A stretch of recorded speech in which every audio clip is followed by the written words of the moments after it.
السلام علیکم ورحمۃ اللہ وبرکاتہ۔ میت کے بارے میں اسلامی تعلیمات۔ ہر انسان کو موت سے سابقہ پڑتا ہے، امیر ہو یا غریب، فقیر ہو یا بادشاہ، مسلم ہو یا غیر مسلم، ہر ایک کے لیے ایک نہ ایک دن موت یقینی طور پر آنے والی ہے۔ مرنے والے کے ساتھ کیا معاملہ کیا جائے، یہ اہم ترین مرحلہ ہے، کیونکہ ظاہر ہے کہ نعش کو گھر میں تو رکھا نہیں جا سکتا، اس کو کہیں نہ کہیں منتقل کیا جائے گا۔ تو اب اس بارے میں طریقے مختلف ہو گئے ہیں سب کے۔ پارسیوں نے یہ طریقہ اپنایا کہ مردے کی نعش کو حرام خور پرندوں کے حوالے کر دیتے ہیں، جو منٹوں میں اس کی تکہ بوٹی کر ڈالتے ہیں۔ اور ہمارے برادران وطن نے یعنی ہندوؤں نے اپنے مردوں کی نعشوں کو آگ میں جلانے کا طریقہ اپنایا، جس کی راکھ کو وہ دریاؤں میں بہایا کرتے ہیں۔ لیکن تمام معروف آسمانی مذاہب کے یہاں مردوں کو زمین میں دفن کرنے کا طریقہ ہے، اور اس کی ابتدا اس طرح ہوئی کہ دنیا میں پہلی مرتبہ حادثہ قتل اس طرح ہوا کہ قابیل نے حابیل کو مار ڈالا، تو حیران ہوا کہ بھائی کی نعش کا کیا کیا جائے۔ چنانچہ اللہ رب العزت نے اس کی رہنمائی کے لیے ایک کوے کو بھیجا، جس نے اپنے عمل سے دفن کرنے کا طریقہ بتلایا۔ اسلام کی نظر میں انسانی بدن بے انتہائی قابل احترام ہے، زندگی میں بھی اس کا احترام کیا جائے گا، اور مرنے کے بعد بھی اس کی بے وقعتی سے احتراز کرنا ضروری ہوگا۔ اسی وجہ سے نبی اکرم صلی اللہ تعالیٰ علیہ وسلم نے ارشاد فرمایا، میت کی ہڈی توڑنا ایسا ہی ہے جیسے کسی زندہ انسان کی ہڈی توڑنا ہے۔ یعنی جس طرح ایک زندہ انسان کی ہڈی توڑنے میں تکلیف ہوتی ہے، اسی طرح مردے کو بھی اس کی تکلیف پہنچتی ہے۔ اسلام نے یہاں تک کہ مردوں کے احترام کی تلقین کی ہے کہ کسی قبر پر بیٹھنے کو نہایت ناپسند سمجھا گیا ہے۔ ایک روایت میں ہے کہ نبی اکرم صلی اللہ علیہ وسلم نے ارشاد فرمایا، تم میں سے کوئی شخص کسی انگارے پر بیٹھے جو اس کے کپڑے کو جلا کر اس کی کھال تک پہنچ جائے، یہ اس بات سے بہتر ہے کہ کسی قبر پر بیٹھے۔ الغرض اسلام کی بے نظیر تعلیمات زندگی اور موت ہر حال میں انسانیت کے احترام کی تلقین کرتی ہے۔ جب موت کے آثار ظاہر ہونے لگے تو کیا کرنا چاہیے؟ جب میت پر موت کے آثار ظاہر ہونے لگے تو اس کے پاس قدر بلند با آواز کلمہ شہادت یا کلمہ طیبہ پڑھا جائے، مگر اس سے کلمہ طیبہ پڑھنے کی اصرار نہ کیا جائے، کیونکہ ممکن ہے کہ اس پریشانی اور بے چینی کے حالات میں اس کے منہ سے کوئی اور کلمہ اس کے خلاف نکل جائے۔ نیز میت کے قریب سورہ یاسین اور سورہ رعد پڑھنا بھی مستحب ہے، اس سے روح کا نکلنا آسان ہو جاتا ہے۔ موت کے وقت میت کو کس طرح لٹایا جائے؟ جب کسی پر موت کا اثر ظاہر ہو تو اس کا سر شمال کی طرف اور پیر جنوب کی طرف کر کے دائیں کروٹ پر لٹا دے، اور اگر اس طرح چت لٹایا جائے کہ قبلہ اس کی داہنی طرف ہو جائے اور اس کے چہرے کو قبلے کی طرف کر دیا جائے تو بھی جائز ہے۔ اگر قبلے کی طرف رخ کرنے میں تکلیف ہوتی ہو تو پھر اس کو اپنے حال پر چھوڑ دیں۔ میت کے قریب خوشبو رکھنا کیسا ہے؟ اگر کوئی خوشبو یعنی اگربتی وغیرہ میسر ہو تو اس کو جلا کر میت کے قریب رکھ دیں، اس میں کوئی حرج کی بات نہیں ہے۔ موت کے بعد منہ اور آنکھیں بند کر دیں۔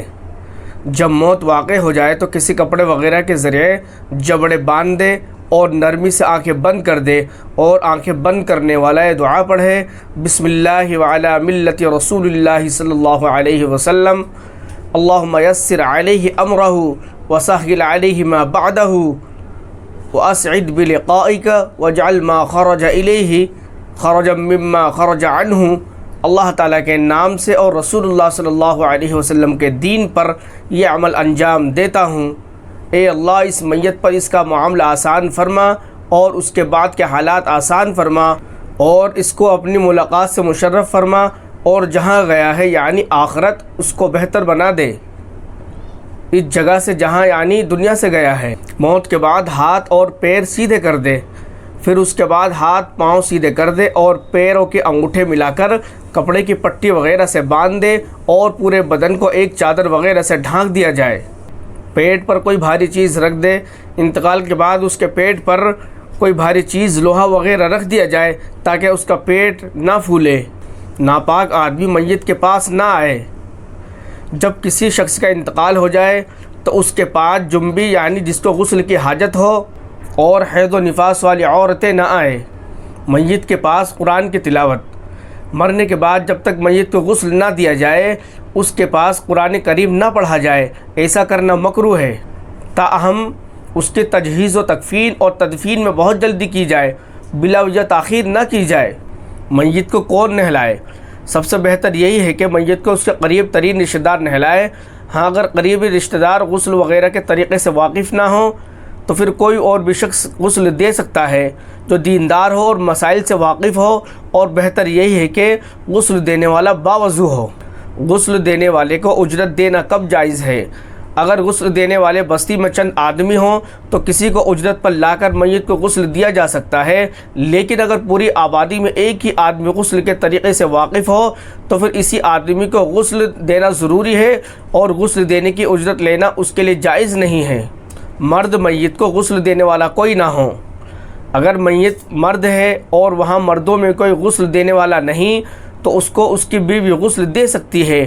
بیوی کے علاوہ کسی عورت کے لیے غسل دینا درست نہیں، خواہ وہ محرم کیوں نہ ہو، اور اگر بیوی بھی نہ ہو تو اس کو تیمم کرا دینا چاہیے۔ لیکن تیمم کرانے والی عورتیں اگر میت کی محرم ہیں تو ہاتھ لگانا درست ہے، اور اگر عورت غیر محرم ہے تو میت کے بدن کو ہاتھ نہ لگائے بلکہ ہاتھ میں دستانے پہن کر یا کپڑا وغیرہ لپیٹ کر تیمم کرائے۔ مرنے کے بعد بیوی اور شوہر کا حکم۔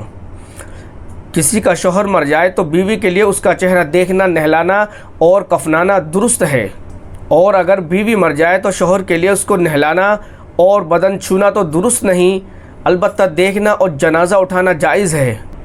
بچہ اور بچی کو کون غسل دے؟ اگر کسی ایسے چھوٹے نابالغ بچے کا انتقال ہو جائے جن کو دیکھنے سے شہوت نہیں ہوتی تو ایسے بچے کو عورتیں اور ایسی بچی کو مرد بھی غسل دے سکتے ہیں، اور اگر بچی و بچہ اتنے بڑے ہوں کہ ان کے دیکھنے سے شہوت ہوتی ہو تو لڑکے کو مرد اور لڑکی کو عورتیں غسل دیں گی۔ جنبی و حائضہ و نفسہ کا غسل دینا۔ جو آدمی حالت جنابت یعنی ناپاکی کی حالت میں ہو، اسی طرح حیض و نفاس والی عورت کا میت کو نہلانا مکروہ ہے، لیکن اگر غسل دے دے تو وہ کافی ہو جائے گا۔ غسل دینے والوں کے لیے چند ہدایات۔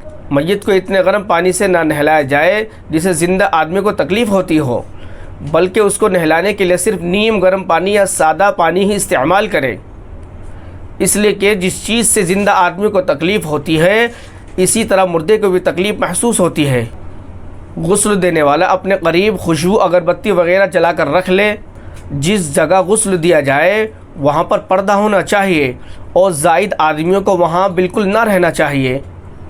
میت کے بالوں میں نہ کنگھی کی جائے، نہ ناخن کاٹے جائے، نہ کسی جگہ کے بال کاٹے جائے، بلکہ جس طرح بھی ہو اس حالت پر چھوڑ دیا جائے۔ اگر نہلاتے وقت کوئی عیب دکھے، مثلا چہرہ بگڑ گیا ہو یا کالا ہو گیا ہو وغیرہ، تو کسی سے اس کا تذکرہ نہ کرے۔ ہاں اگر کوئی اچھی علامت دیکھے، مثلا چہرے کی نورانیت یا جسم کی خوشبو وغیرہ، تو اس کو لوگوں کے سامنے ظاہر کر دینا چاہیے۔ غسل دینے کا طریقہ۔ جس تختے پر غسل دیا جائے پہلے اس کو 3 یا 5 یا 7 مرتبہ لوبان وغیرہ کی دھنی دے لے، پھر اس کے بعد میت کو قبلے کی طرف رخ کر کے جیسے بھی آسان ہو لٹا دیا جائے۔ اس کے بعد میت کے بدن کے کپڑے چاک کر لیں اور ایک تہبند اس کے سطر پر ڈال کر بدن کے کپڑے اتار لیں، یا تہبند موٹے کپڑے کا ناف سے لے کر پنڈلی تک ہونا چاہیے تاکہ بھیگنے کے بعد سطر نظر نہ آئے۔ پھر بائیں ہاتھ میں دستانے پہن کر میت کو استنجا کرائے۔ اس کے بعد وضو کرائے، اور وضو میں نہ کلی کرائے، نہ ناک میں پانی ڈالا جائے اور نہ گٹوں تک ہاتھ دھوئے جائے۔ البتہ ہاں اگر کوئی کپڑا یا روئی وغیرہ انگلی پر لپیٹ کر تر کر کے ہونٹوں، دانتوں اور مسوڑوں پر پھیر دے۔ پھر اسی طرح ناک کے سوراخوں کو بھی صاف کر دے۔ خاص اگر میت جنبی یا حائضہ ہو تو منہ اور ناک پر انگلی پھیرنے کا زیادہ اہتمام کیا جائے۔ اس کے بعد ناک، منہ اور کانوں کے سوراخوں میں روئی رکھ دے تاکہ وضو اور غسل کراتے ہوئے پانی اندر نہ جائے۔ وضو کرانے کے بعد داڑھی و سر کے بالوں کو صابن وغیرہ سے خوب اچھی طرح دھوئے۔ پھر مردے کو بائیں کروٹ پر لیٹا کر بیری کے پتوں میں پکا ہوا سادہ نیم گرم پانی دائیں کروٹ پر خوب اچھی طرح 3 مرتبہ نیچے سے اوپر تک بہا دے کہ پانی بائیں کروٹ کے نیچے تک پہنچ جائے۔ پھر دائیں کروٹ پر لٹا کر اسی طرح بائیں کروٹ پر سر سے پیر تک 3 مرتبہ پانی ڈالا جائے کہ پانی دائیں کروٹ تک پہنچ جائے۔ نیز پانی ڈالتے ہوئے بدن کو بھی آہستہ آہستہ ملا جائے، اور اگر میسر ہو تو صابن بھی استعمال کر لے۔ اس کے بعد میت کو ذرا بیٹھانے کے قریب کر دے اور پیٹ کو اوپر سے نیچے کی طرف آہستہ آہستہ ملے اور دبائے۔ اگر کچھ نجاست نکلے تو صرف اس کو پونچھ کر دھو ڈالے، وضو اور غسل لوٹانے کی ضرورت نہیں ہے۔ اس کے بعد اس کو بائیں کروٹ پر لٹا کر کافور ملا ہوا پانی سر سے پیر تک 3 دفعہ ڈالے، پھر سارے بدن کو تولیہ وغیرہ سے پونچھ دیا جائے۔ میت پر 1 مرتبہ پانی ڈالنا واجب ہے۔ مذکورہ طریقہ مسنون ہے۔ اگر کوئی اس طرح نہ نہلائے بلکہ سارے بدن پر صرف 1 مرتبہ پانی بہا دے تب بھی واجب غسل ہو جائے گا۔ استنجا دستانے پہن کر کرائے میت کو استنجا دستانے پہن کر کرانا ضروری ہے، کیونکہ جس جگہ کو زندگی میں ہاتھ لگانا اور دیکھنا جائز نہیں، مرنے کے بعد بھی اس جگہ کو بلا دستانے پہنے ہاتھ لگانا اور دیکھنا جائز نہیں ہے۔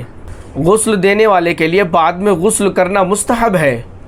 میت کو غسل دینے والے کے لیے مستحب ہے کہ میت کو غسل دینے کے بعد خود بھی غسل کر لے، البتہ اس کے لیے غسل کرنا واجب اور ضروری نہیں ہے۔